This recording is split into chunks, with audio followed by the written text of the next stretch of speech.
Hello, and welcome to the Geocurrents lecture series on the historical geography of U.S. presidential elections. Today's lecture is the second to last in this series and will cover only two elections, those of 2016 and 2020. I'll begin a couple years earlier with the 2014 midterm elections, which saw some pretty substantial Republican gains in Congress, actually giving the Republicans the largest majority in the House since 1928. You can see they picked up 13 seats to give them 247 seats to the Democrats' 188. This is not such an unexpected result in that incumbent presidents, especially those in their second term in office, more often than not, their party loses House seats in the midterm election. In the Senate, the Republicans made proportionally much larger gains, picking up 9 seats to give them a firm majority, 54 to 44 Democrats, although it's really 46 Democrats effectively because 2 independents, Angus King of Maine and Bernie Sanders of Vermont, caucus with the Democratic Party and effectively are Democrats. In the Senate, you can also see that a lot of those Republican gains were in red states. This is because 2008, the year that Barack Obama won, there was something of a blue wave. There was a lot of disillusionment with the administration of George W. Bush, Iraq and Afghanistan wars, and the economic crisis of that year. So Democrats had picked up seats in states that rarely vote for Democratic senators, such as South Dakota, Arkansas, Louisiana. Partly because of those congressional victories in 2014, the Republicans were quite optimistic going into the 2016 election. There was a crowded field, a lot of well-known contenders. Jeb Bush was widely seen as the frontrunner, comes from a very important political party, political family in the Republican Party, with both his father and brother having been president. Also, he was a pretty popular governor of Florida, very important swing state at the time with a lot of electoral votes. However, Jeb Bush did not do very well. There was a lot of disillusionment with the Bush family in the Republican Party, and that family no longer commanded the support and respect that it once had. If we look at the Republican side, I want to know, continuing to look at the Republican side, want to mention these some of the surprising aspects of the Trump campaign. The Wikipedia article notes that Trump was initially considered a novelty candidate. And I use the illustration from the Wikipedia page on novelty candidates of one so-called Vermin Supreme, supposedly the best-known novelty candidate. So I don't really think it was at all appropriate for the Wikipedia article to put Donald Trump in that same category, because a novelty candidate is essentially a joke candidate, and there was nothing about the Trump campaign that was a joke, although it certainly seemed to be a long shot, well, to almost everybody, and he was given almost no chance of winning the nomination. I do want to also note that Trump had thought of having a presidential run many times previously in a number of different elections, either as an independent candidate or perhaps in the Reform Party, which was struggling on at this time period. But one of the big differences in 2016 was his attempt, ultimately successful, to gain the nomination of the Republican Party, one of the two major parties. His 2016 campaign platform was much the same as his campaign platforms in 2020 and 2024, might best be described as nationalist populism, seeking a relatively harsh immigration restriction, an America First trade policy, and an America First foreign policy, which would mean not getting rid of, but at least backing away a bit from important alliances and alliance structures and emphasizing the needs of the United States first. And this goes along with his proposal for energy independence, with energy coming from any source, regardless of global warming concerns. He also ran on the proposal to repeal and replace Obamacare, which was to prove to be not very popular.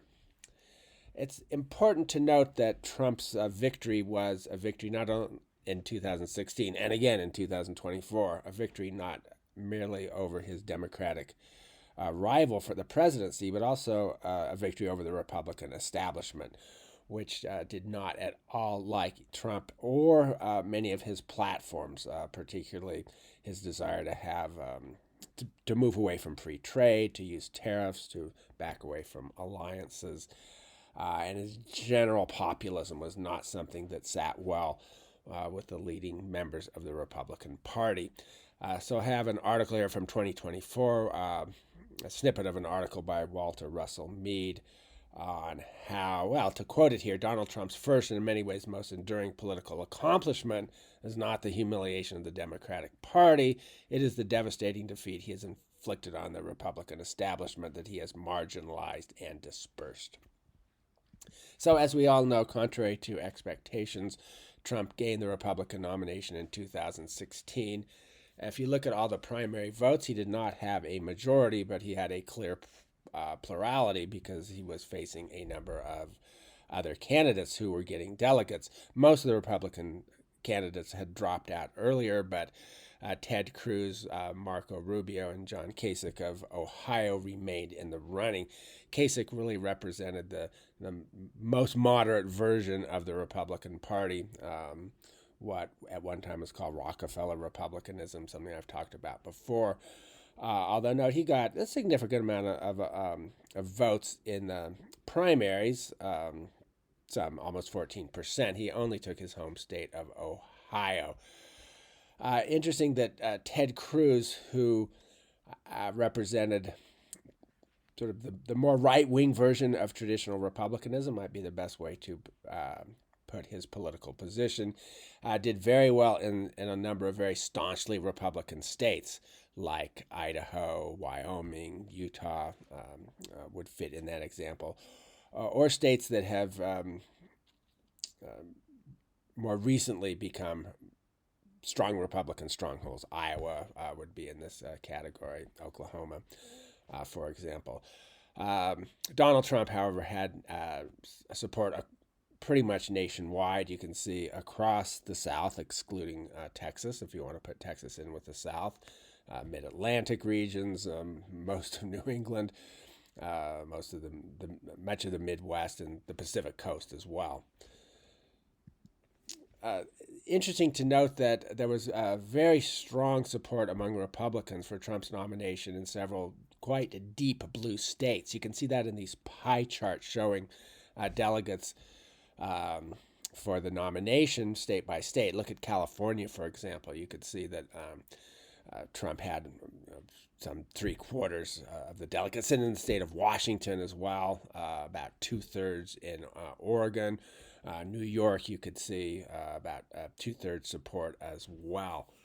And this is not an unusual situation where a state that is strongly either blue or red has an opposition that is further to the extreme in the opposing party. So we'll see it with Democrats as well.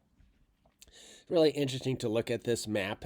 Most of these maps are from Wikipedia, as is this one, showing Republican primaries and caucuses by the county level. And you could see state boundaries really clearly in a number of cases. Look at West Virginia, for example, how clearly it's differentiated from its neighbors. There are several reasons for this. One has to do with state sort of political organizations. A lot of it has to do with primary election timing because you generally tend to get much more competitive races in the early primaries and caucuses, and as one candidate appears to be the winner, they get a bit of a bandwagon effect. So that is one of the reasons for this. You can clearly see on this map that there's strong support for Ted Cruz in his home state of Texas, and in a few other states as well. Trump tended to do a bit better in states with closed primaries and caucuses, meaning that only members of the party can vote in them. So a number of states have open or semi-open, both primaries and caucuses. It's not a really clear correlation, but it's a partial correlation. Again, as we all know, Trump selected Mike Pence as a running mate, mostly to shore up support in the evangelical wing of the Republican Party. Trump has had a number of his personal behaviors have not exactly matched the moral standards of evangelical Christianity, leading to a lot of misgivings in that important but not dominant sector of the Republican Party. So choosing Mike Pence, someone of strong evangelical Christian convictions, was seen as something that would really help him sort of convince that wing of the Republican Party of his electability. Although there's a lot of evidence that Trump later came to resent this decision. On the Democratic side, Hillary Clinton was the strong front runner from the beginning. She had been seen as the front runner in 2008, sort of seen by the Democratic political establishment as the best candidate to win, also one who could carry forward the legacy of her husband, Bill Clinton, who had been a very popular Democratic president, quite a centrist one in many respects, in the 1990s. But of course, Clinton was defeated in the primary and caucuses by Barack Obama and became Secretary of State. So it was widely seen by party leaders that it was sort of his turn. Several other Democrats stepped in to contest the election. Lincoln Chafee, governor of Rhode Island; Jim Webb, more centrist Democrat from Virginia; Lawrence Lessig, a professor at Harvard; Martin O'Malley, governor of Maryland. But the strongest competitor, and the only one who really stayed until near the end, was Bernie Sanders, left-wing populist from Vermont. And you could see in the percentage vote in the primaries, Sanders did quite well, 43%, but not enough to overcome Hillary's stronger numbers. And again, just as we saw on the Republican side, the more left wing of these candidates, Bernie Sanders, did very well in a number of red states. Not in the South, but certainly in the West and the Midwest.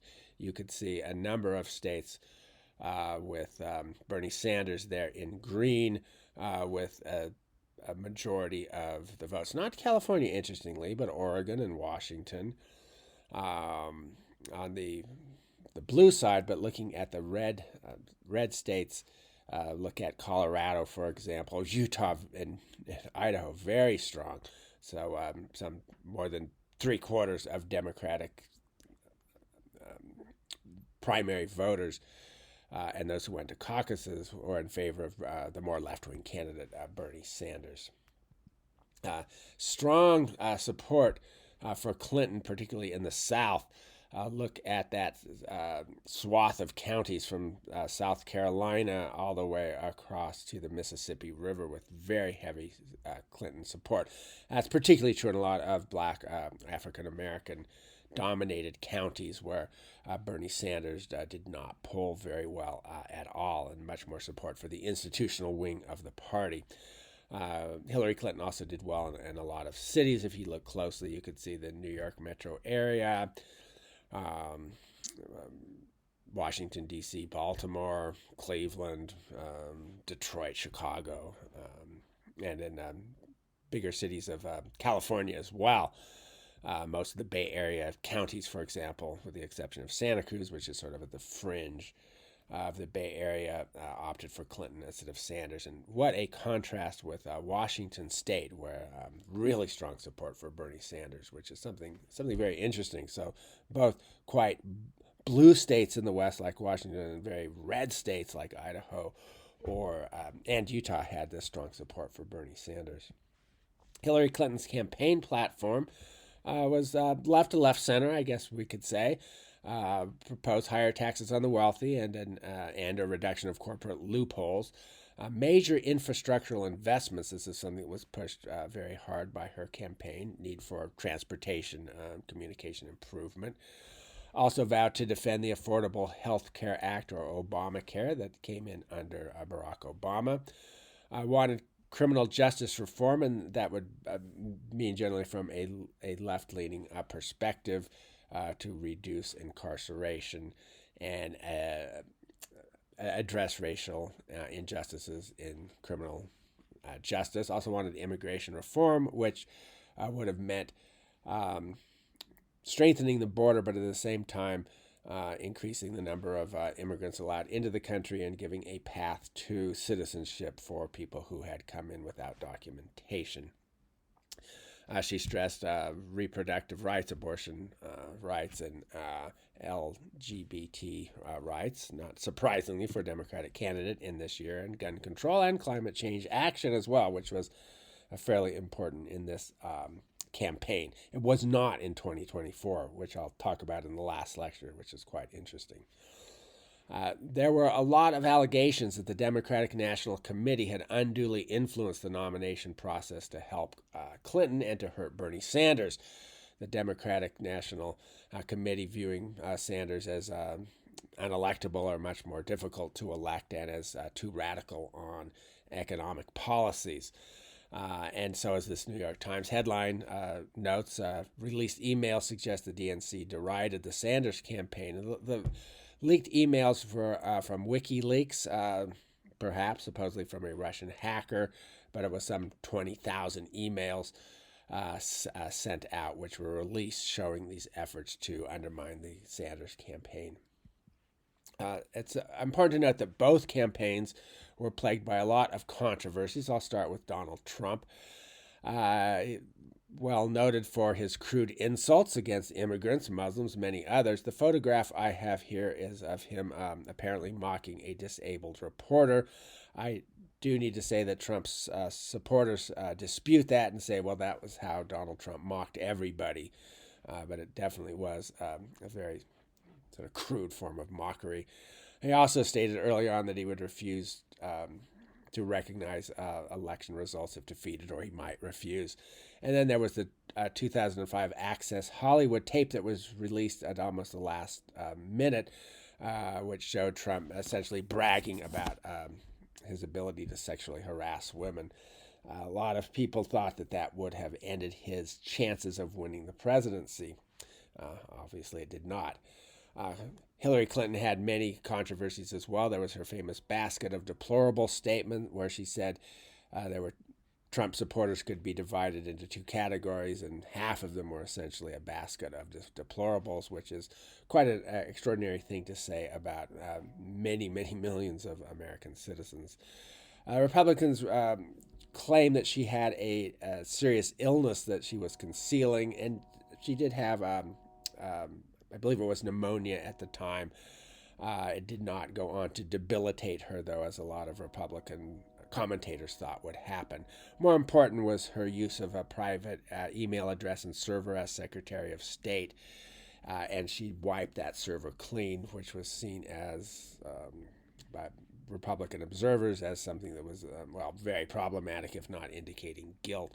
And right before the election, the FBI reopened an investigation into that, into her email behavior, which was a big blow to her campaign at the time. Throughout the campaign, Hillary Clinton had a substantial financial advantage over Donald Trump, especially in terms of conventional financing. You can see the total spent here. In numbers there. So Clinton's campaign able to spend far more money than Trump's. But it also has been suggested by many that Trump received a lot of free media attention. Some sources say up to $2 billion, although I don't know how that's actually counted, but more than that of Clinton. Partly because, largely because when Trump was first running and was seen as someone who had no chance of winning the nomination, much less the White House, but was nonetheless seen as a very interesting, newsworthy event, and so he got a lot of attention from that. Most polls, even late polls, even early November, had Clinton comfortably ahead, as you can see here. Although not few of them had her winning a majority of the vote, there were several important third-party candidates, third or fourth, fifth-party candidates, if you will, but with a significant lead over Trump. Of course, that's in the popular vote, which is not what determines elections, but even in the swing states, Trump was polling very poorly. So at the time, Florida was a swing state. It no longer is. But Michigan, Pennsylvania, and Wisconsin are still very much swing states and were crucial in Joe Biden's victory in 2020 and Donald Trump's second victory in 2024. And you could see polling organizations and polling aggregators like 535 had for all of these states overall a likely Democratic victory, and some of them even saying a state like Wisconsin was a safe for the Democratic Party. And Trump took all of those, although by a very small margin, leading him to victory. And his victory was one marked by a definite loss in terms of the popular vote. You could see Trump winning 46.1% to Clinton's 48.2%. So Clinton had several million more votes than did Trump. But because of the way the Electoral College wins, and the fact that those very populated swing states like Pennsylvania, Michigan, and Wisconsin went into the Trump category. This map also shows a number of faithless electors after the election was over.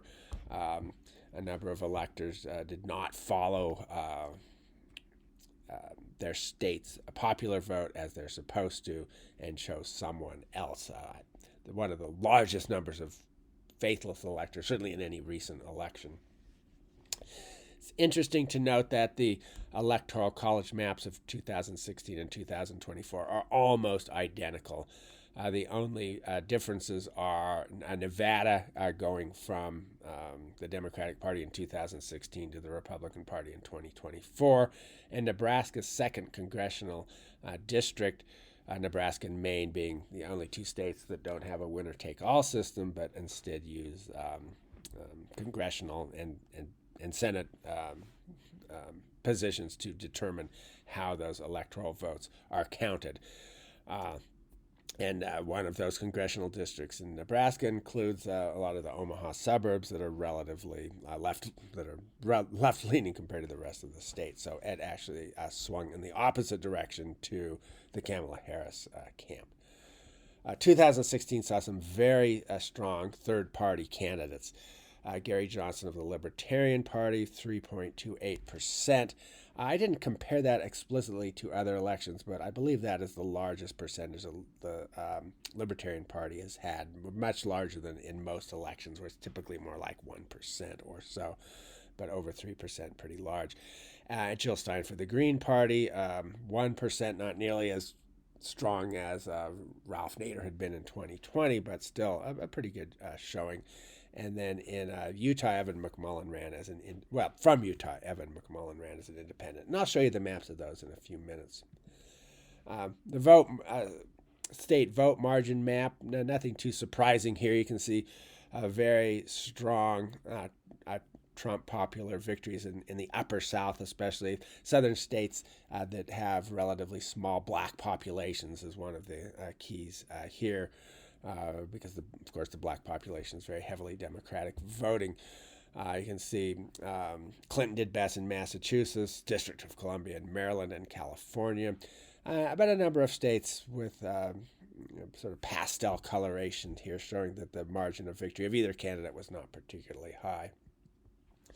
In the 2016 county vote map, a couple of interesting things to note here. Note that Oklahoma and West Virginia have no blue counties. What a change that is, particularly for West Virginia, which was in the late 20th century one of the most reliably Democratic voting states in the country. High level of unionization with mine workers, but that's much of that is in the coal industry, which was devastated by climate change priorities of the Democratic Party. So West Virginia really swung hard. Oklahoma was, in an earlier period, had strong Democratic voting patterns, especially in the southern and eastern part of the state, but that is now gone. No red counties in either Massachusetts or Hawaii, but those are the only states in that category. The important thing about this map would be actually to compare it to some of the earlier maps, and you could see again in the upper south, the only counties blue in states like, well, let's take Kentucky or Tennessee, are the ones that have major cities. In Kentucky, counties that contain Louisville and Lexington. In Tennessee, Nashville and Memphis. And if they're outside of the urban areas, the blue counties in Tennessee are going to have a black majority. And that's typical over much of the South. And you can see that very strong strip of Republican counties in the Great Plains from North Texas all the way, well, especially through Nebraska. And we've talked about that a bit before. Some of those counties have very low population density. You look at in Montana, you can see very large county, Garfield County, I believe it is, very dark red, meaning over 90% for Trump, but it only has, I think there were some 600 votes cast in that county. The vote swing map from 2020, when Mitt Romney was defeated, the Republican candidate, by Barack Obama to 2016, is quite interesting. What really stands out is the Latter-day Saints or Mormon cultural region, including essentially all of Utah and the eastern portion of Idaho. And no surprise that there was a huge vote swing. Well, one, the 2012 Republican candidate Mitt Romney is a member of the Mormon Church, but the perhaps more important thing is the Mormon culture emphasizes sort of high levels of moral behavior, something that Trump failed to exemplify, to put it mildly, in his life. And so there was a real reaction. Utah and Idaho are still very red states and still very much voted in favor of Trump, but not to the extent previously. One other thing to note there is one quite red county in Utah, the central portion of the state. That's Carbon County, noted as a coal mining region, and one that does not have a Latter-day Saint majority, one of only a couple counties in Utah. Otherwise, it's interesting that California, especially the southern and central California metro areas, have decided a blue shift. And there are blue shifts in a number of urban areas. You can see the Boston area, New York, Philadelphia stand up very strongly. Baltimore, Washington, Chicago. Although not all of them, but certainly a number of them are in the South. You can see Atlanta in Georgia. You can see Little Rock in Arkansas. You can see Houston and Dallas and Austin and San Antonio, all blue shifting. Miami blue shifting as well. So the red shift areas tended to be many of the more rural parts of the country. Interesting, eastern, sort of southeastern Ohio, very red. That's sort of the Appalachian part of Ohio, and no surprise that it would have that. As far as the minor parties, the Libertarians, as I know, did very well. You can see Gary Johnson doing extremely well in New Mexico, his home state, and also quite well in a number of western and Great Plains counties. I don't know why the eastern part of North Dakota would be so favorably disposed.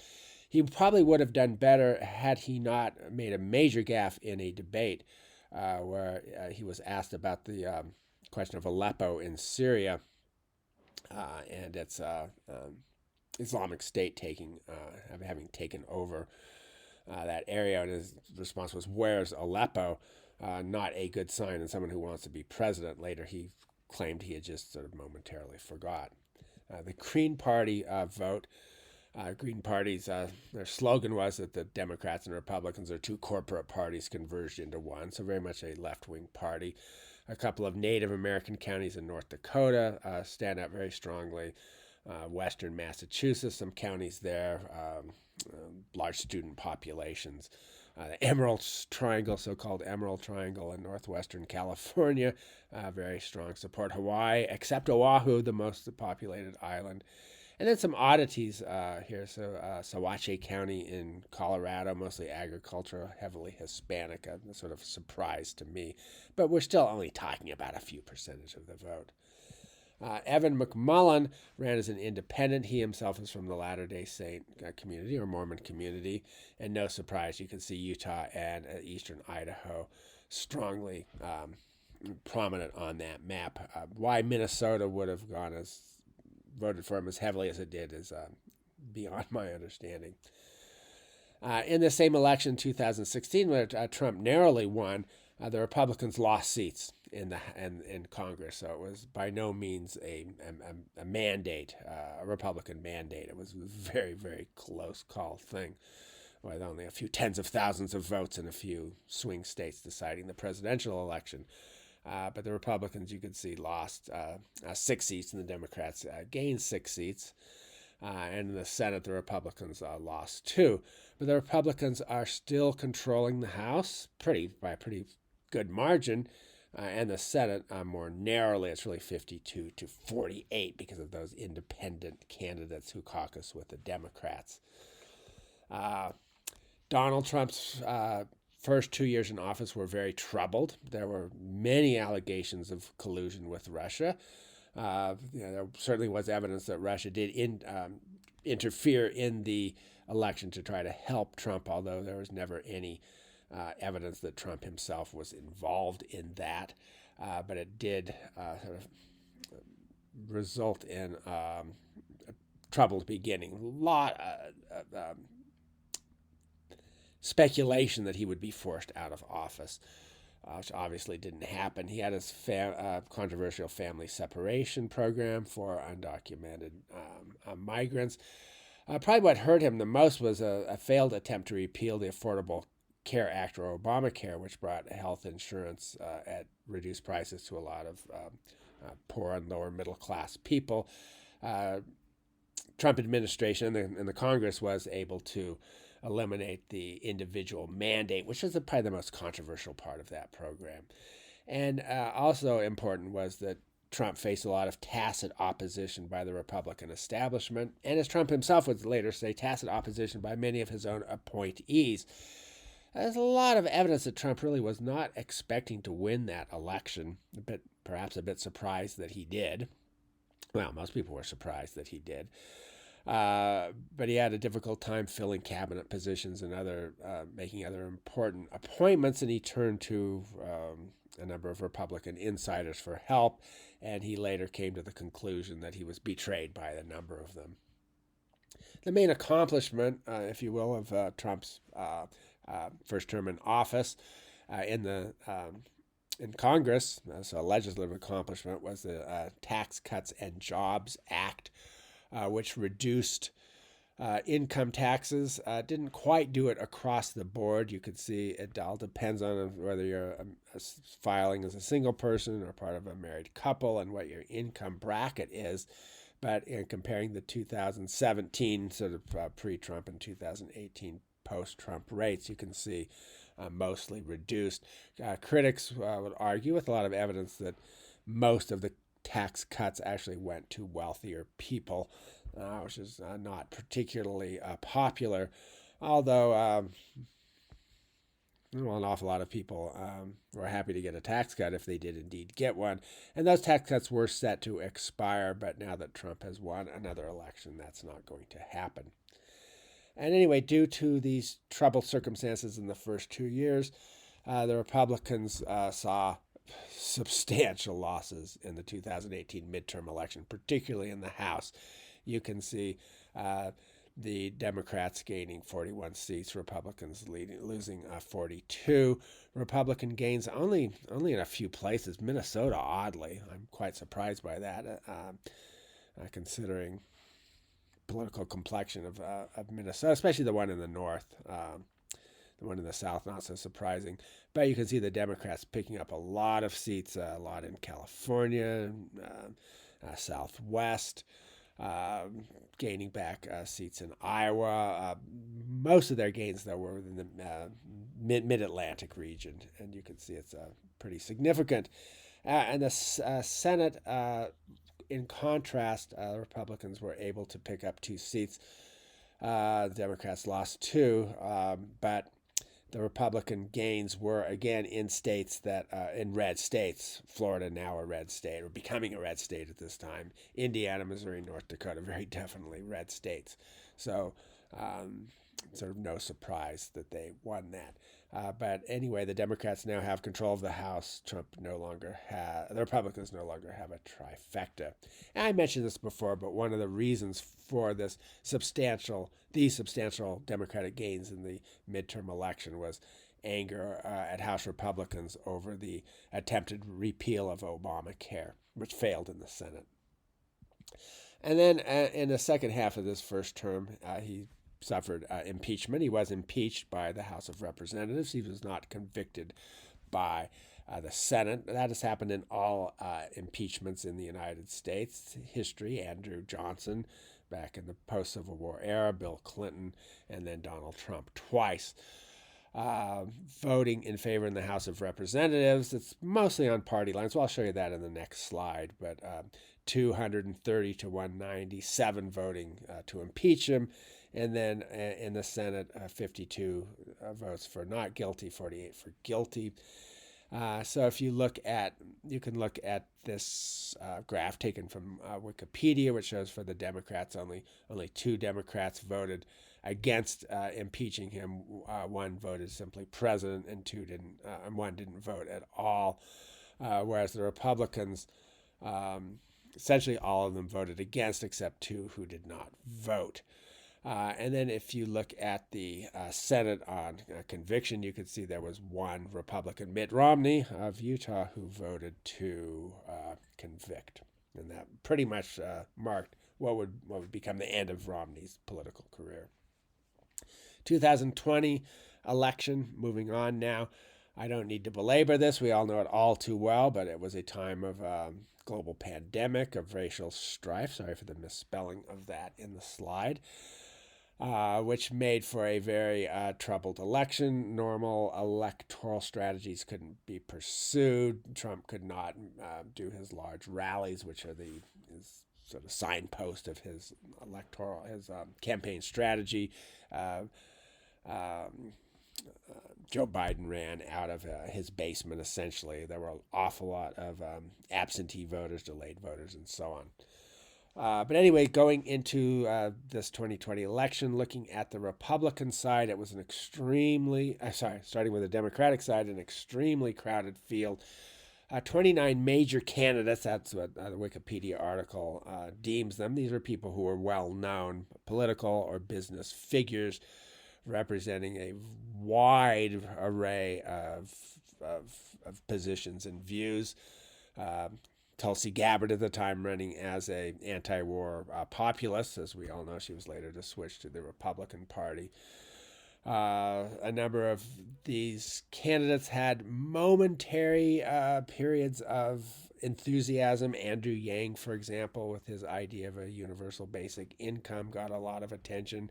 Tom Steyer, a billionaire, running mostly on climate issues, was able to put a lot of money into the election. Kamala Harris throwing her hat into the ring as well. It ended up, though, with only a few candidates getting delegates, most of them dropping out early in the process. Kamala Harris, for example, dropped out before any primaries had been done, even though she had she'd been able to raise a lot of money, but she wasn't able to generate much enthusiasm. But anyway, those who were, Bernie Sanders, left populist, Elizabeth Warren of Massachusetts, also we might call her a left populist, certainly an opponent of the financial sector and of Wall Street, very much unlike, for example, someone like Hillary Clinton. Michael Bloomberg, another very wealthy billionaire from New York, who ran as a relative centrist on many issues, but quite strongly in favor of climate policies to address global warming.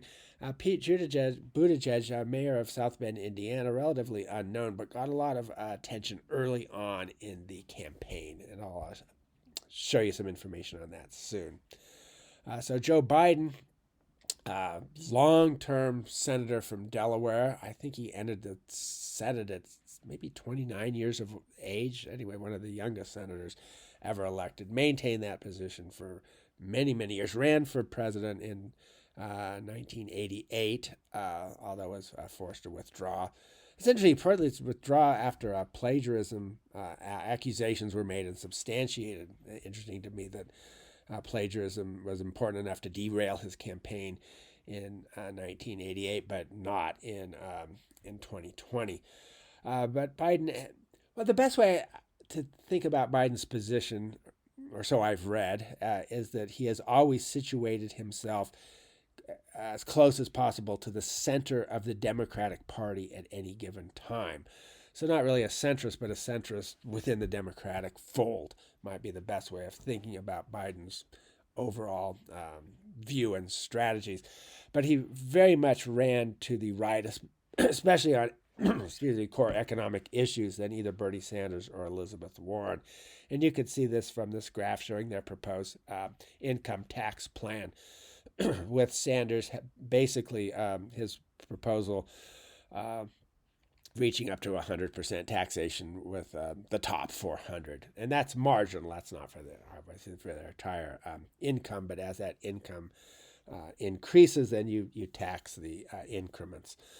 But you could see Warren also high, and Biden planned a higher level of taxation than Trump's plans, but sort of paralleling it to a very large degree. In the very first contests, Iowa caucuses, New Hampshire primary, and then the Nevada primary. And this year, Joe Biden did not do particularly well at all. You can see in Iowa only getting about 14% of the vote, only about 8%. In New Hampshire, 19% or so in Nevada. But Bernie Sanders did better in all of those contests, taking the majority of, not the majority, but the plurality of votes, clear plurality in Nevada. Pete Buttigieg did very well in the Iowa caucuses, surprised a lot of people, and he was seen as a real contender. Amy Klobuchar of Minnesota doing fairly well. In addition, all of that changed right before the fourth contest, which was that of South Carolina. And South Carolina is a very important Democratic member of Congress, Jim Clyburn, third-ranked House Democrat, strongly endorsed Joe Biden, partly because he's seen as the more centrist candidate, the one who had a better chance of winning, represented the party more broadly, at least it was seen by many. And South Carolina, in the election that followed, Joe Biden won with a commanding lead, although not a majority of the votes. He did particularly well in the black community. And then just a few days later was a Super Tuesday primary elections of many states this year. And you could see Joe Biden won almost all of them, with the exception of several western states, California and Colorado. Which went for Bernie Sanders, Utah for Sanders, and Vermont, Sanders' home state. So no surprise there. But again, we have a very blue state like California and a very red state like Utah supporting Bernie Sanders over Joe Biden. Biden had this remarkable polling surge after Jim Clyburn's endorsement, and that pretty much sealed things for him. Biden is that blue line. Sanders is the green line. You can see Sanders was ahead briefly for a while. It's interesting, too, that Biden had a real decline in support right before the surge after Clyburn's endorsement. So Biden goes on to very easily secure the nomination, although Bernie Sanders does have support of a number of states, mostly in the West, a couple in New England. If we look at the county level map here, what I've done is to emphasize the boundaries of the first three contests, Iowa, New Hampshire, and Nevada, and you can see that it's much more open. And this is just a general tendency in primary contests. The first ones are quite competitive, and then when one candidate is seen as getting momentum, they get more support, more money generally flows into their coffers. Another interesting thing to me is South Texas, South and West Texas, very heavily Latino or Hispanic. Many of those counties are over 90%. Have been since before the United States was founded. So this is not recent immigration by any means in those areas of Texas, but you can see there strong support for Bernie Sanders, whereas in black majority counties, none of them went for Sanders. So an interesting difference. As far as money raising goes, this is from the Wikipedia. I'm not sure how accurate it is, but really rather astounding. So this is fundraising in the Democratic primary process. You can see Michael Bloomberg and Tom Steyer, two billionaires who could do a major amount of self-funding, were way ahead. But it actually indicates Bernie Sanders have been being ahead of Joe Biden. So quite intriguing.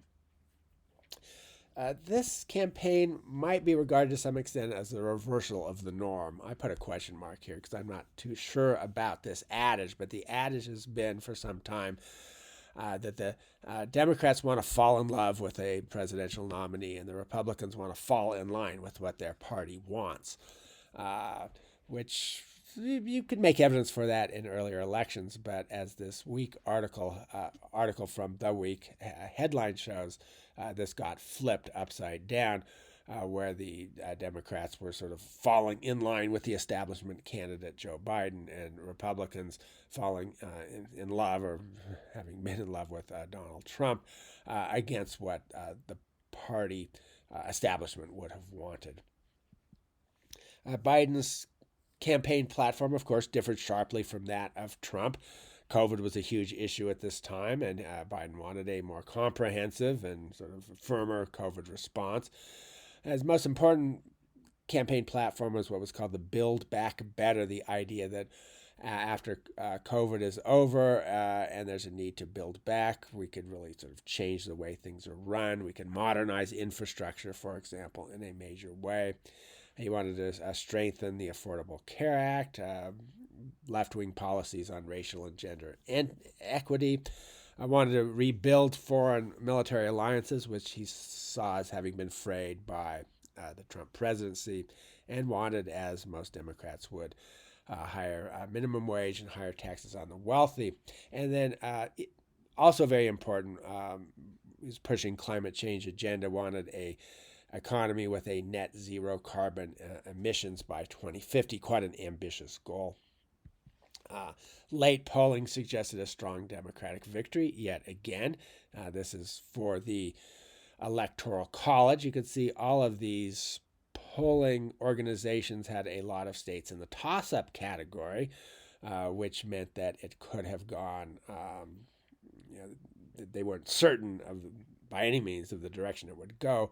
But if you look at the numbers, it looks like a pretty clear Democratic victory. And it did indeed happen, but with a smaller margin than anticipated.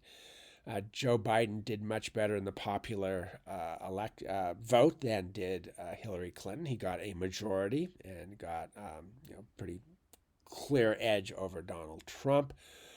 Also, it was a huge turnout, largest turnout since 1900. Interesting, it's easier to vote to a certain extent in this election because of a COVID situation. The Electoral College also convincingly won by Biden, although no landslide by any means. If you can sort of compare it with the earlier map, well, most important thing was all those so-called blue wall states, Rust Belt states they're sometimes called anyway, Pennsylvania, Michigan, Wisconsin, all going back into the Democratic side, which they had generally been in since 2020. Also with Biden picking up Georgia, picking up Arizona, and keeping other states. The poll, though, these polling is important to note, we're still quite inaccurate. This Atlantic article says people think, pollsters think that they had learned from their mistakes in 2020. Of course, they thought the last time too. So it's a fairly recent article. I'm sorry I didn't include the date. But anyway, the American Association for Public Opinion Research concluded that the 2020 polls were the least accurate in decades, overstating Biden's advantage by an average of 3.9 percentage points nationally and 4.3 at the state level. And that is a really interesting thing because polling is getting more difficult. Fewer people are responding. It's difficult to reach people on cell lines.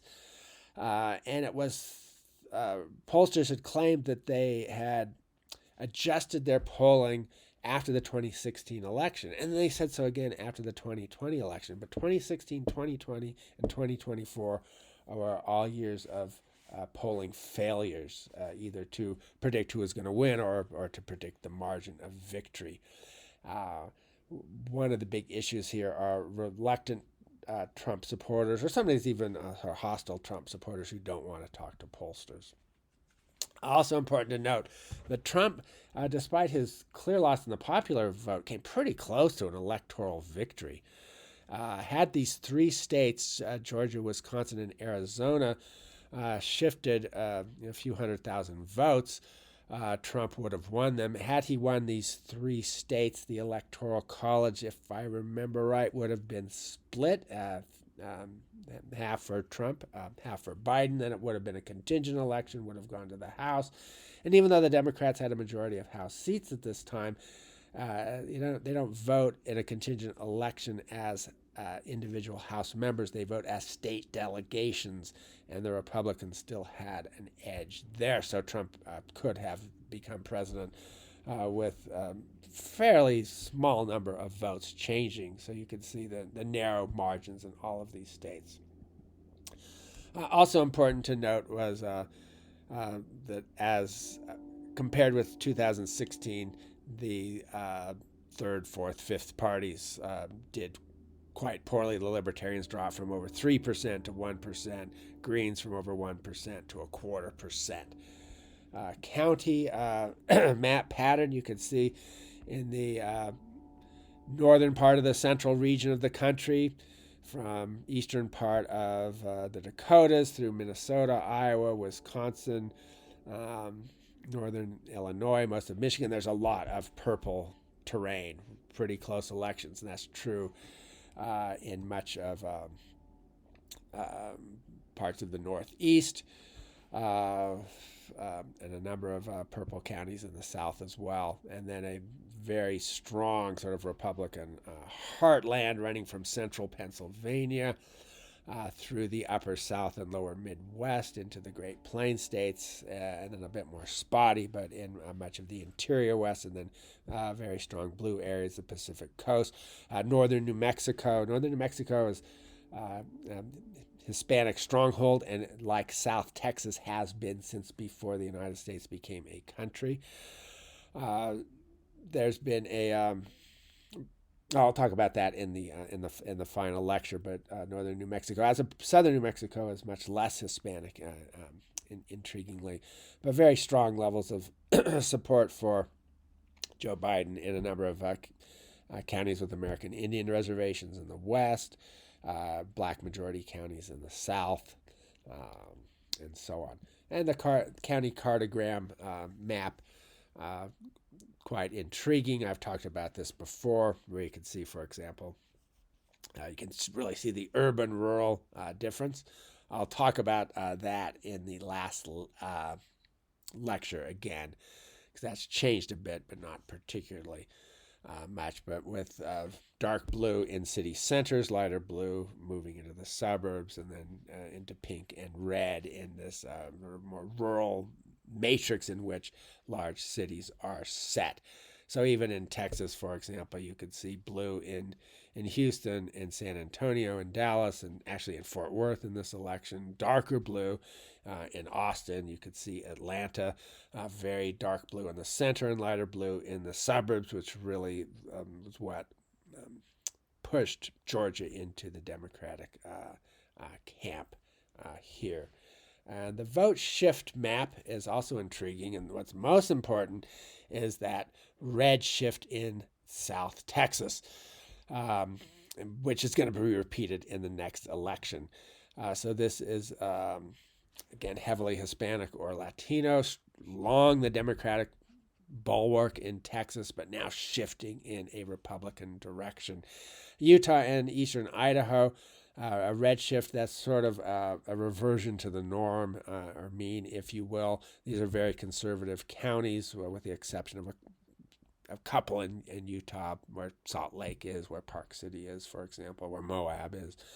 But Utah, very heavily Republican party. It had a lot of misgivings about Trump and his moral failings, if you will. But after his term in office, there was sort of a return to support. A lot of blue on this map in urban areas. In New England, very striking. In upstate New York, a very conservative Republican area, a very strong reaction against Trump in this election. And you can see even in, many deeply Republican counties in many parts of the country did shift blue, although they still voted for Trump.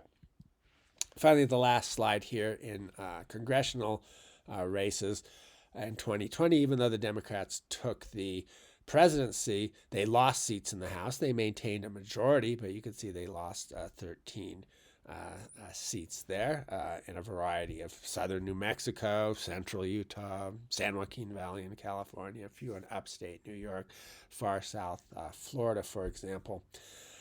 In the Senate, on the other hand, the Republicans lost 3 seats, and they lost the control.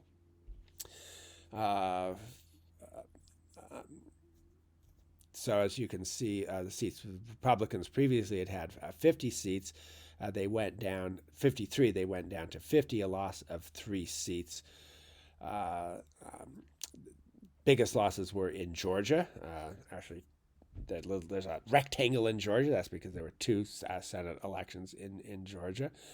Also the Republicans lost in Arizona, which used to be a very Republican state, now very much a swing state. Colorado used to be a Republican state, then a swing state, now a Democratic state.